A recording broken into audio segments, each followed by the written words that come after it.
J'ai faible bon, c'est qui me soutient. Il ne me sent jamais. Moi, c'est mon Seigneur, tu sais, d'amis comme toi, n'est pas chez moi, aucun frère et j'ai. Les anges me font signe, mais sans jamais, moi, c'est mon païa, Namokinganga, c'est quoi, et Dalina Lola. Mokoloma susu nakokende ngalola mi pesina yo salisi nanga e utepa yesu obeke senanga mi pesina kola nanga yesu salisi nanga e utepa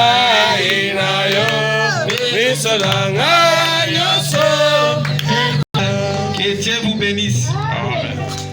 Que le Seigneur vous bénisse. Amen, amen. Est-ce que vous êtes dans la joie? Est-ce que vous êtes réellement dans la joie? Pouvez-vous l'éprouver? Amen, amen.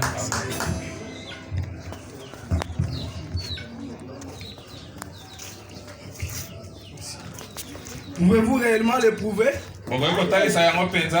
Acclamons le Seigneur. Vous savez, mes très chers frères et sœurs, que c'est aujourd'hui le jour où notre Seigneur Jésus est ressuscité d'entre les morts. Et s'il y a les jours où il faut glorifier, s'il y a les jours où il faut être dans la joie, s'il y a les jours mémorials, c'est ce jour. Ah, c'est ce jour où Jésus a défié la mort. C'est ce jour où l'aiguillon de la mort est tombé. C'est ce jour où Satan a reconnu que la semence qui avait été promise dans le jardin d'Éden par Dieu, que c'est cette semence qui va écraser la tête du serpent. C'est celui-ci, cet homme de Galilée. Voilà pourquoi je ne cesserai jamais de vous dire que si tu avais un problème et que tu te retrouves les jours et ces jours, tu te retrouves les dimanches dans l'église, tu ne dois que dire que si Jésus a vaincu la mort, si Jésus a vaincu un grand ennemi, il n'y a aucun problème qui peut me dépasser. Le pasteur vient de dire ici qu'au milieu de nous, il n'y a pas un grand ou un petit. Ou celui qui a une classe élevée et une classe moyenne. Car nous tous nous sommes appelés l'épouse de Jésus-Christ. Et l'épouse de Jésus est tirée de Jésus. Et cette épouse, c'est tout un corps. Ce corps est formé de plusieurs membres. Ce corps est formé de plusieurs races. Les noirs, les blancs, les jaunes, ainsi de suite. Et chacun de nous a sa place dans ce corps. Il occupe sa place. Il y a un croyant, il y a un pasteur, il y a ceci et cela, ainsi de suite. Voilà pourquoi, mes frères et sœurs, tel que vous êtes là, chacun de nous doit reconnaître sa place dans le corps mystique de Jésus-Christ. Amen, amen. Voilà pourquoi nous disons que ce corps mystique de Jésus est formé de plusieurs C'est ça ce qu'on appelle le mystère de tout en tous. Amen, amen. Ce soir, j'ai saisi l'occasion auprès du pasteur. Comme il m'a toujours considéré. Parce que si quelqu'un vous aide sa chair, donc vous êtes cher à lui. Il vous considère. Voilà pourquoi j'ai toujours essayé de marcher selon lui pour que cette confiance puisse continuer. Et je crois que comme on a décrété le couvre-feu, j'avais préféré ne pas traîner. Parce qu'il y a ceux de nous qui habitent trop loin. Sans plus tarder, je vous demanderai de vous tenir debout. Nous allons lire dans Genèse chapitre 12. Depuis le premier verset.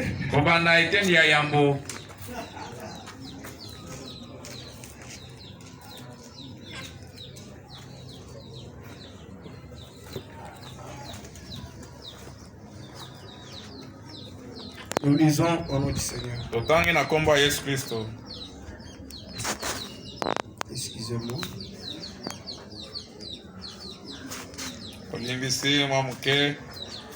L'Éternel dit à Abraham,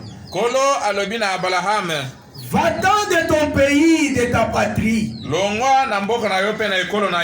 de la maison de ton père, dans le pays que je te montrerai.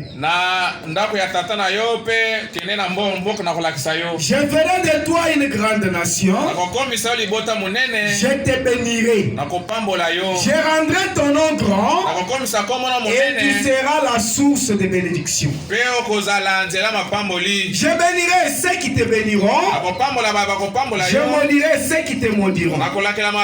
Et toutes les familles de la terre seront bénies en toi. Il continue. Abraham partit comme l'Éternel lui avait dit.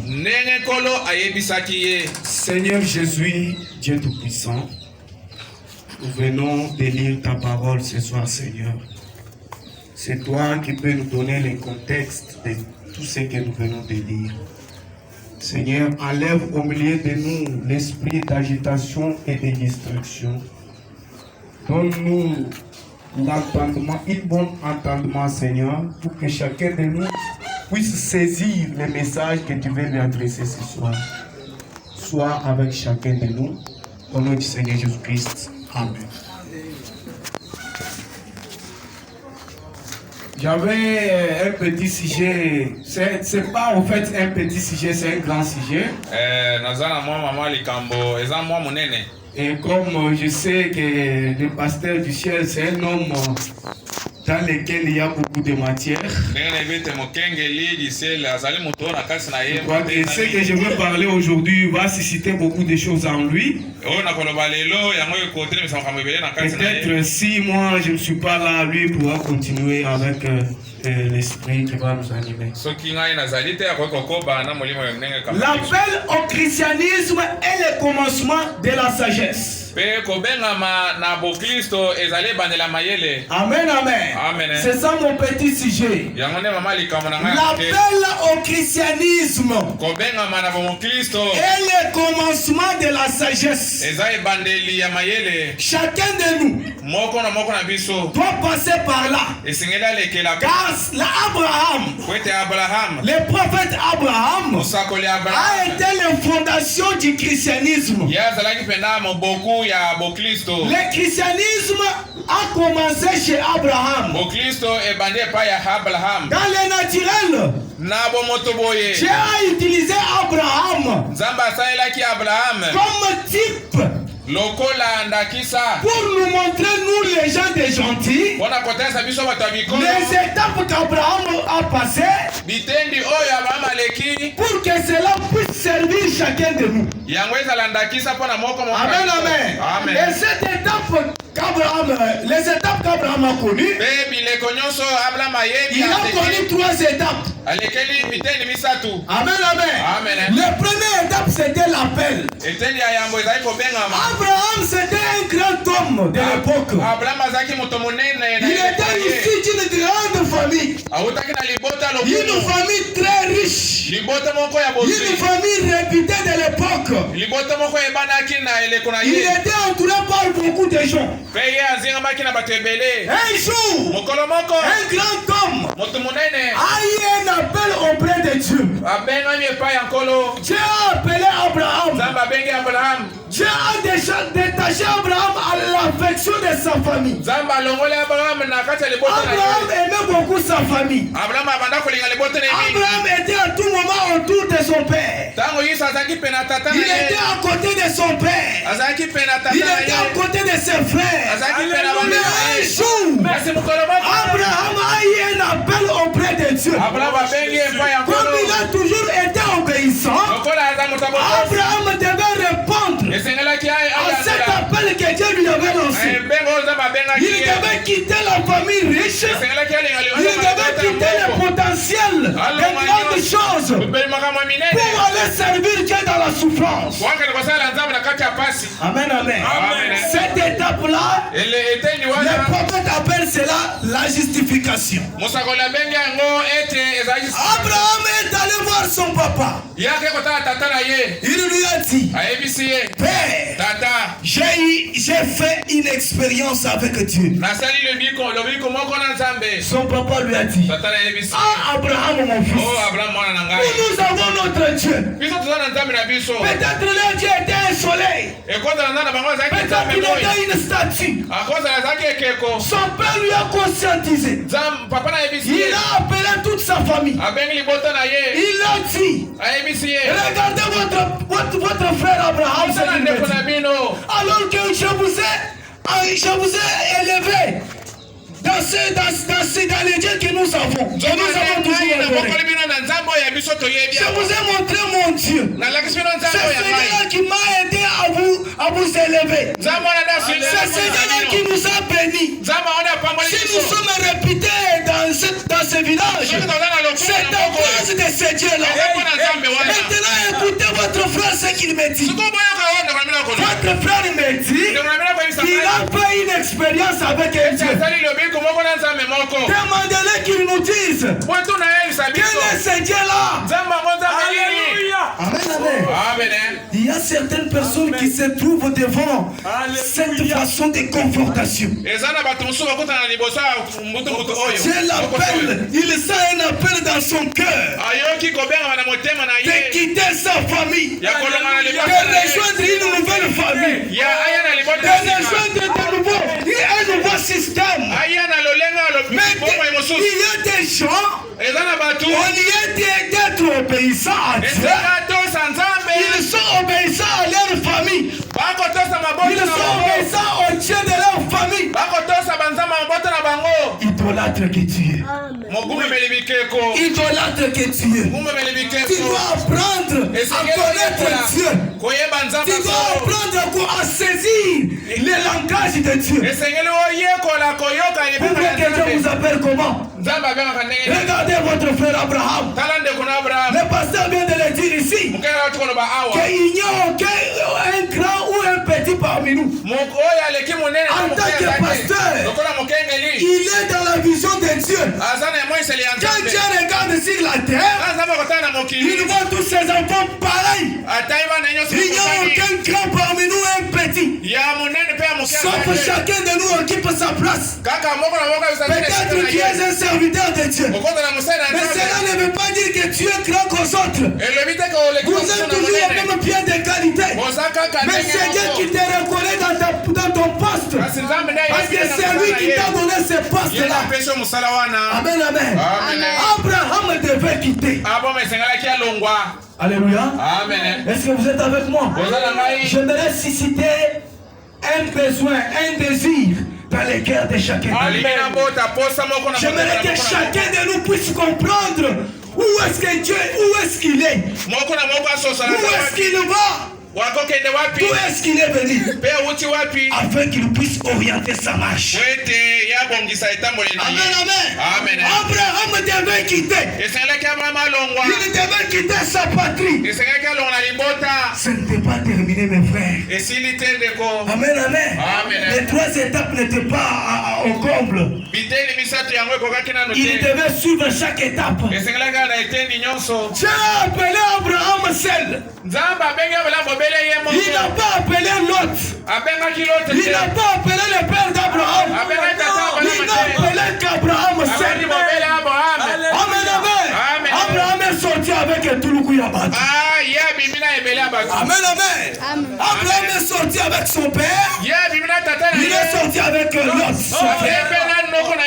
Amen, amen. Alors que Dieu lui avait dit de sortir 16 ans. Amen, amen. Il est sorti avec sa famille. Sa famille qui le mettait des crocs en champ. Amen, amen. Et la vision n'était pas là. Non. Amen, amen. Il n'y a aucune vision. Dieu ne parla pas à Abraham. Depuis ces jours-là, Abraham est resté sans Dieu. Amen, amen. Amen, amen. Il devait suivre une autre étape. Amen. Amen. C'est là que nous allons lire dans Genèse chapitre 2.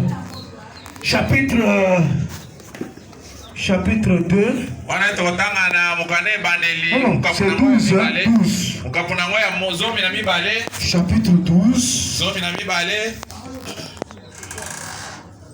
Peut-être j'ai mal écrit, hein? Je vais seulement parler. Le pasteur est là et vous aidera. Amen. Amen, amen. Abraham est sorti avec sa famille. Amen, amen. En sortant avec sa famille, Dieu ne lui parla plus. Il ne voyait plus de vision. Parce qu'il n'avait pas obéi totalement à la parole de Dieu. Tel que nous sommes ici, il y a nos voisins qui sont aux alentours. Lorsqu'ils entendent la parole être prêchée ici, ils endurcissent leur cœur. Pendant que Dieu lance un appel dans leur cœur pour qu'ils viennent écouter la parole. Sans rien payer. Amen, amen. La simple chose de quitter chez toi, écouter la parole et retourner. Tu revises. Tu dois être un incrédule. Amen, amen. Tu dois être un incrédule. Abraham est sorti. Dieu ne lui parla plus. Amen, amen. L'arrivée est allée auprès d'Abraham. Abraham a dit qu'il n'y ait aucun problème entre toi et moi, mon frère. On se sépare. Là, leur papa était déjà décédé. Amen, amen. Ils se sont séparés. Amen. S'il y avait le temps, j'allais vous lire des choses. Mais qu'est-ce qui est arrivé? Une fois qu'Abraham se sépara avec Lot, Dieu est venu lui parler. Les visions se sont ouvertes. Il a commencé à voir des choses. Dieu a commencé de l'orienter. Amen, amen. Dieu orienta Abraham. Il lui montra les chemins. Que comme tu as obéi, comme tu t'es séparé avec ton frère, maintenant voilà ce que je vais faire avec toi. Abraham, je te bénirai. Amen. Abraham, je rendrai ton nom grand. Abraham, tu seras ceci et cela. Abraham pouvait entendre de vos pareils. Il ne pouvait être qu'obéissant. Il ne pouvait qu'exercer ce que Dieu lui disait. Amen, amen. Ça c'est la deuxième étape. C'est la sanctification. Amen, amen. Après avoir passé par la justification, vous ne pouvez pas vous arrêter par là. Vous pouvez continuer. Arriver à la séparation qui est la sanctification. À ce moment-là, vous allez commencer à vivre une vie sainte. Mais ce n'est pas toujours le temps. Il vous reste toujours une étape. Amen, amen. Écoutez ce que le prophète dit. Dans le message de monologie domaine religieux. Paragraphe 81. Le prophète dit: Abraham a été le commencement de notre foi. Pas vrai? Oh, Abraham a reçu la promesse. Et Dieu a appelé Abraham parce qu'il était un grand homme. Je suppose.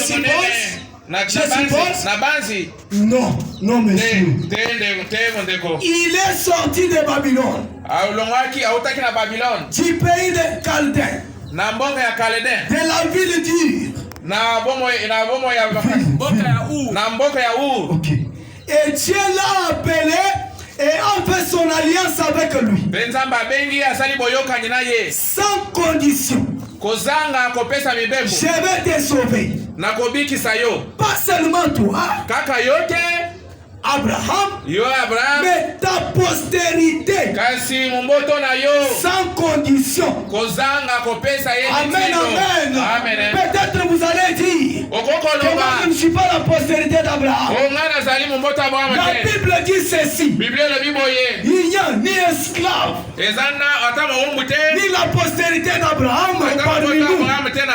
Mais nous tous, nous sommes la postérité d'Abraham par la naissance de Jésus-Christ. C'est le sang de Jésus qui nous a réconciliés. Si c'est d'Abraham entreront, nous aussi. Amen, amen. Nous entrerons. Amen, amen. Abraham devait poursuivre toutes ces étapes pour que la bénédiction puisse lui atteindre. Amen, amen. Quand il a fini de passer par la séparation, comme dans la deuxième étape, il devait passer par une autre étape qui était la dernière. Parce que Dieu est parfait en toi. Amen, amen.